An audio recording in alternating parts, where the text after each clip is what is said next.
Ladies and gentlemen, thank you for listening. Thank you for downloading. And thank you for subscribing to the latest edition of the 12 Kyle podcast. I'm 12 Kyle. Check this out. All right. This episode is called Drinks on Me. And the reason why it's Drinks on Me is because I am willing to buy you a drink if I see you. Or maybe I might not buy you a drink. Um, but I just got to thinking like I literally walked in the crib today, right?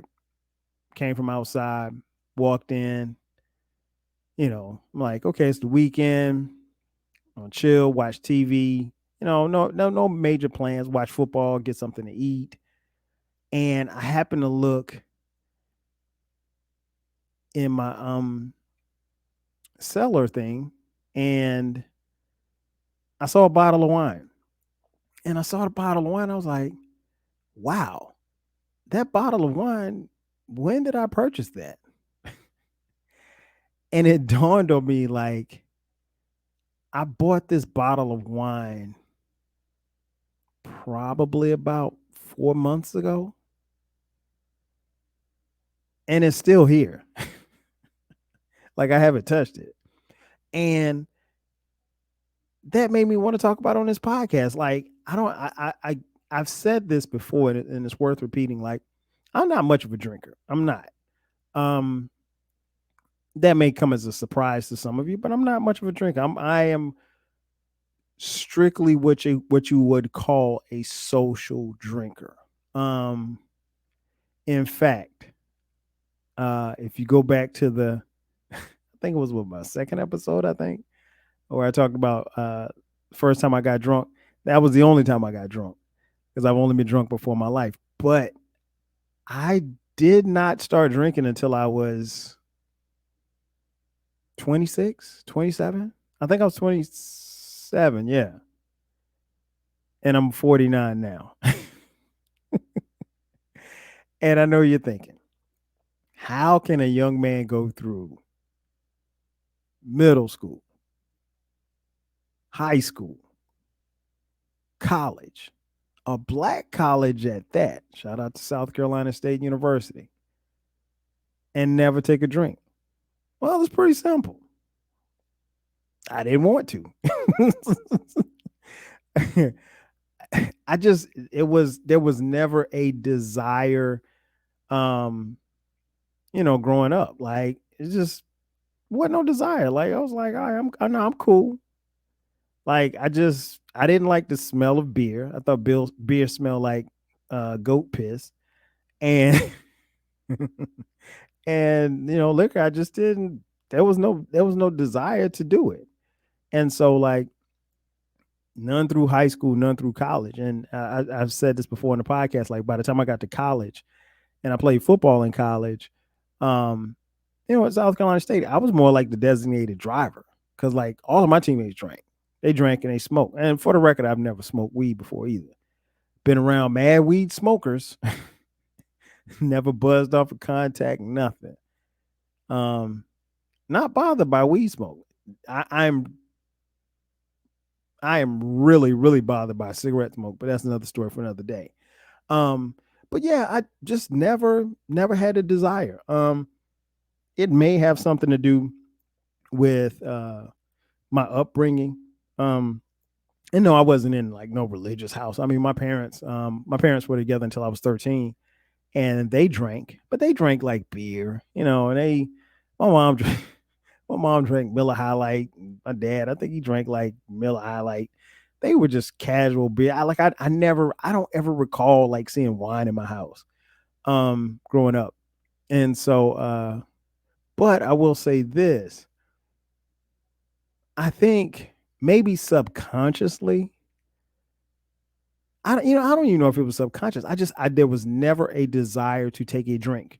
One, I played football, and for me, like I was very, very particular about what I put in my body. Um, And I still am to this day. Like, I don't like to take aspirin. I don't like to take medicine when I get sick.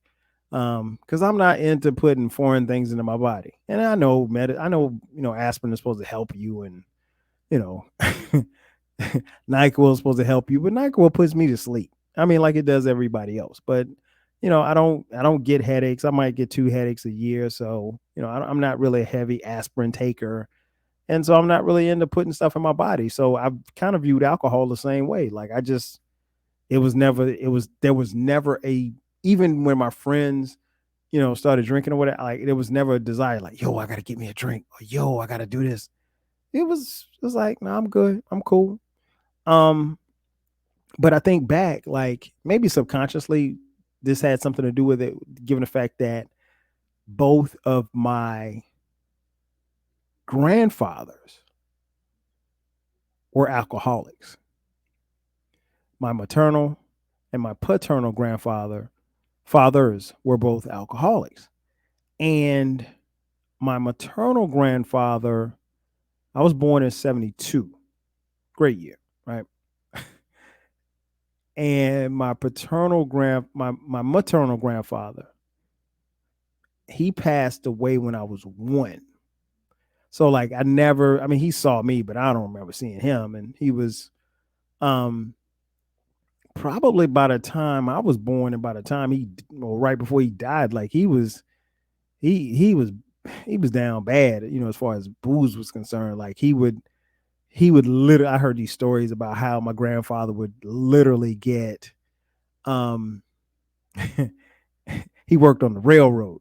Grew up in South Carolina. Well, he didn't grow up in South Carolina. I grew up in South Carolina, but he grew up in, I want to say he's from Macon, Georgia, that area.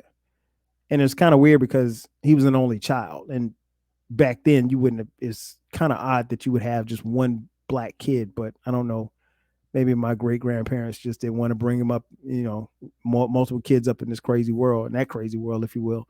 But anyway, my maternal grandfather, he he drank a lot, and I heard stories about how like he worked on the railroad and they got paid every Friday, and my maternal grandfather would literally he get paid at like 12 o'clock on a Friday, and in my hometown of Florence, South Carolina, there was this area called the Block, right? So the Block was this area where all the barbershops and liquor stores and stuff like that, where the black people could go and hang and congregate, and there not be any issues. It was the black part of town, right? And so from where he worked at the railroad to where he lived, he would walk. Most of the time he would walk to work, and on Fridays he would have to walk through the Block before he got home. So legend has it that he would get paid at like noon on a Friday, and he'd stop in the Block, stop at a couple of bars, play pool and all this stuff like that, hang out with Roscoe and Skillet and Earl. He would hang out with his friends, and by 5 o'clock he'd be broke. Like he would have spent all of his money, you know, at drinking. Money gone just that fast. Couple hours gone, whole check gone. And of course, my grandmother. God, I love my grandma. I miss her to death. My grandmother, that wasn't, she wasn't going for that. She got tired of that shit real quick. But she wasn't going to get a divorce, but she got herself in a position where she went to work. So, anyway, to make a long story short, alcohol ultimately killed him. I think, at least that's what I'm led to believe. Because his body just couldn't take it. Now he didn't die of alcohol poisoning, but it's just over hard drinking, hard liquor over a period of time. I mean, like it's gonna take anybody out, right?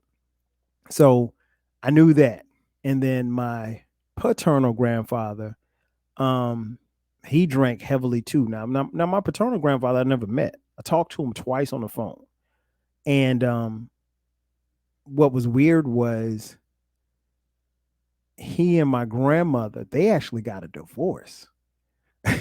in the 60s, which is something that never happens. Like you don't, I mean, like, man, back in the 60s, man, you could like have a kid from another woman and you wasn't getting no divorce.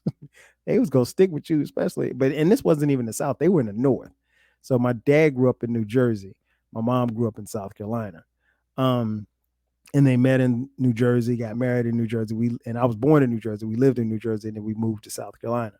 Um, but so anyway, long story short, my paternal grandfather, he drank heavily. He drank to the point where his I think his vocal cords were destroyed from like the liquor and stuff like that.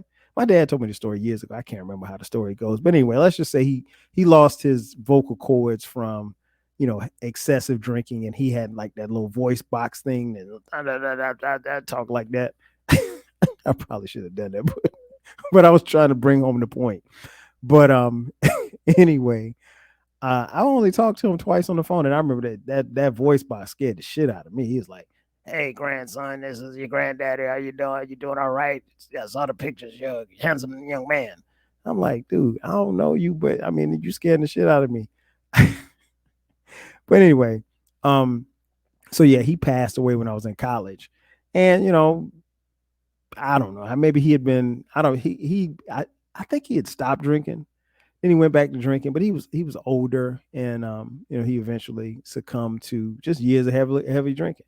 So I said all that to say this, to bring it back to the home. I think maybe subconsciously I probably stayed away from liquor because I'm like, and I remember my dad saying something about you might have an alcoholic gene in our family. I was like, alcoholic gene. I was like, I don't know what that means. So but I think subconsciously I probably stayed away. But then again, I there was nothing ever appealing to me about drinking. So I didn't take my first drink until I was like 26, 27 years old.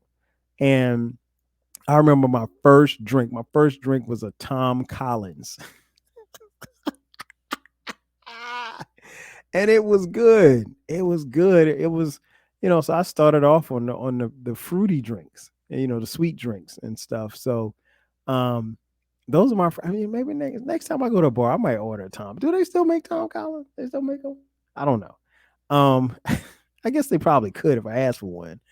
Um, but I haven't had one probably in about 10 years. But yeah, that's probably the origin of probably why I didn't drink. I don't know. I don't honestly, subconsciously that might be it. I don't know. But I just never, if you add in the fact that I played football and I was very skeptical about putting things in my body, and then I had, my grandfathers on both sides, you know, become alcoholics. My dad was not. Again, my dad very social drinker. My mom same thing. Um, so it was like something that was not really on my radar to do. But once I took the first drink, I liked it. Drinking was cool. I would drink from time to time, and I became a social drinker, just like probably most of you that listen to this podcast. Uh, I think probably over the years, I mean, other than the time that I got drunk, which again, if you have not heard that podcast, when you finish listening to this one, go back to the second episode of the 12 Kyle podcast. It is hilarious. It's called The Last Time I Got Drunk, which was the first time that I got drunk, which will be the last time that I got drunk. Um, but yeah, it was it's never been a desire of mine to drink like that. And over the years, I drink, I'll be at the crib, if it's a Friday, pour a glass or two. And I'm all for drinking at the crib. If I'm going out, here's the thing. Never more than two drinks. Never. Ever. If I'm driving. If I'm driving, never more than two drinks. Not that I get drunk or anything like that, but never more than two drinks. Because I had an episode one time where I had several drinks and I wasn't drunk, but I was way too buzzed to be driving as far as I had to drive to get home. And I made it home safely, but I vowed after that, never more than two drinks. So, I know my limits. Now, if well, you know what, I take that back. There have been times where I've had more than two drinks, but if I was at the club, if you at a club and you dancing and stuff, you gonna sweat them drinks out, especially them hot ass sweaty Atlanta clubs we used to go to. So, but I mean, I don't do the club thing no more. So now, if I go to dinner, if it's a lounge or something like that, depending on what I'm drinking, if I'm drinking something like, I don't know, let's say vodka and cranberry, I could have two or three of those and I'd be fine because it's not a lot of vodka in those. It's probably more cranberry than it is vodka. If I'm having a margarita, you know, maybe two or three at the max. But I know when to say when, and I'm like I said, it's never any more than two. Sometimes three glasses of wine, definitely two. After two, no. But again, over a period of time, I've just gotten to a point where unless I'm at dinner, I'm probably not going to drink something while I go out. Um, but now looking at that bottle really made me realize like how infrequent I drink now. Um, and that's crazy because it's like I never was a big drinker, and now, and like I said, I'm a social drinker, but now I'm less of a social drinker if there's such a thing. Um, it's just like a two drink minimum now, and I'm cool with that. Um, I will say this much: when I drink, um, I know, or I'm very cognizant of the people that I drink with. So, case in point, um, a couple of weeks ago, maybe a month or so ago, month and a half ago, um, went to my high school homecoming. I'm hanging out with my boys, Derek and Zell. You guys have heard them here on the podcast. The whole crew was there. So Derek, Zell, Ryan, we kicking it. These are my boys, cats I grew up with, and our crew.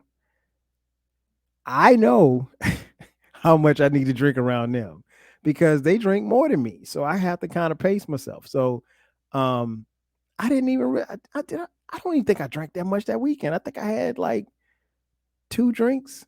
They might have just been two drinks because I know I was driving. So I was like, if I'm driving again, I'm definitely stopping at two drinks. But I think it was just two drinks the whole weekend. Um, and then like, oh, let me backtrack. About a month ago, my man, Eclectic, you guys have heard him on here on the podcast. My boy, he came to Atlanta. Now, here's the thing you guys don't know. I've known Eclectic, I don't know, 10 years, 11 years. I don't, since like 2000, 2008, maybe. Met him on social media, on Twitter. Funny thing is, we never met, physically met, like hung out together because we always missed each other. He lives in DC, I live in Atlanta. And anytime he would come to the A, I'd miss him. I went to DC, I missed him. He comes to the A, he hits me up like, yo, I'm in town. I'm coming to town. I'm like, what? I was like, okay, man, we got to go grab a drink. So we never met.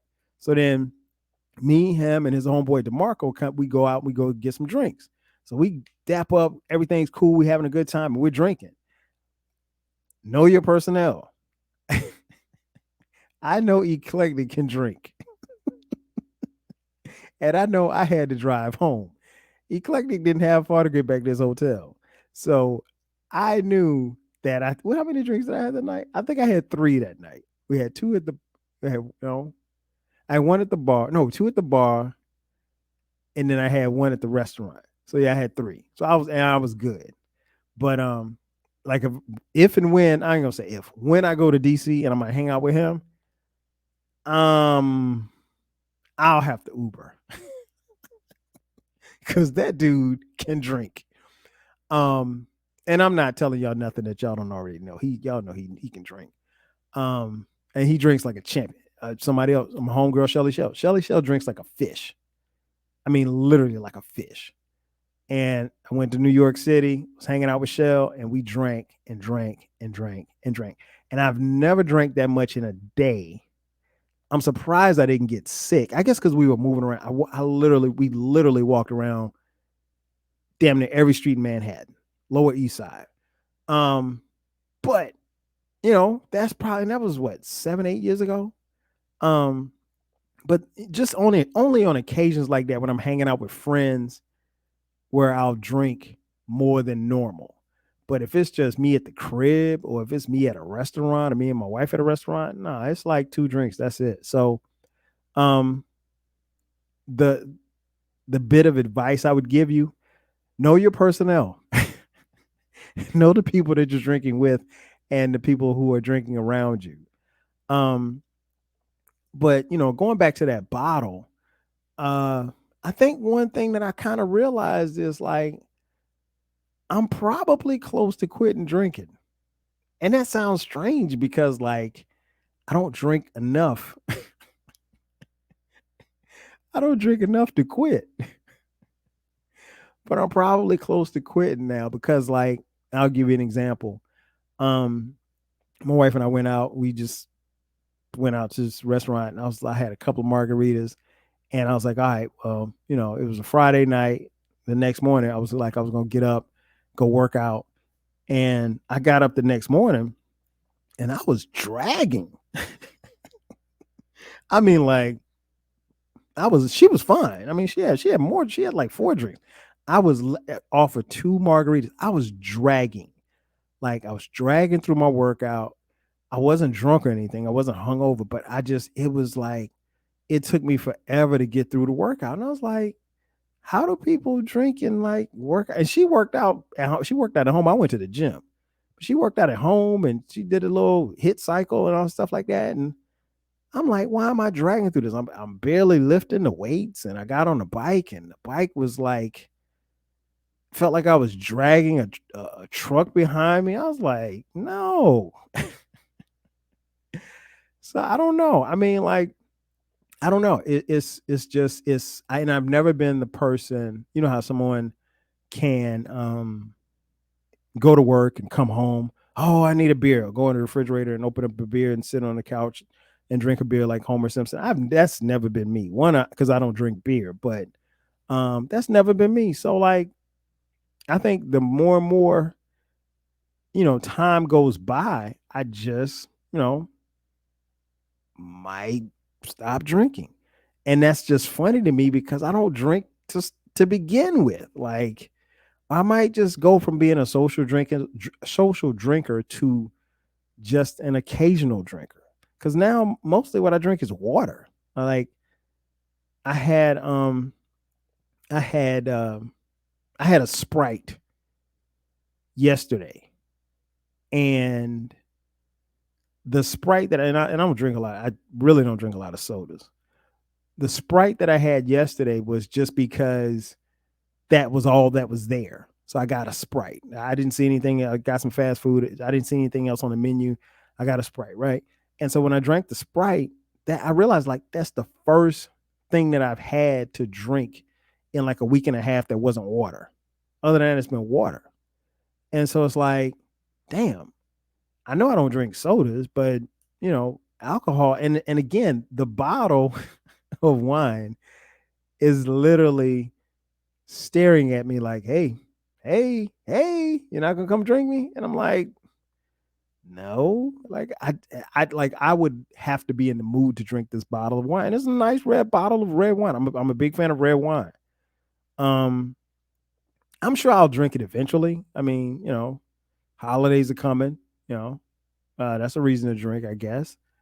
But if I gotta go work out the next day, I might not. I might be like, maybe. I may just give the bottle away. I know no, I'm not gonna get it. I'm gonna drink the shit. Who am I fooling? But yeah, it's just kind of weird that the bottle is literally staring at me, and I may or may not drink it. And like I said, I'm probably closer to quitting than I'm willing to admit. Maybe. But hey, that's going to do it for me. Ladies and gentlemen, thank you for checking out this edition of the 12 Kyle podcast. I'm your boy, 12 Kyle. I'll catch you guys next time. 5,000.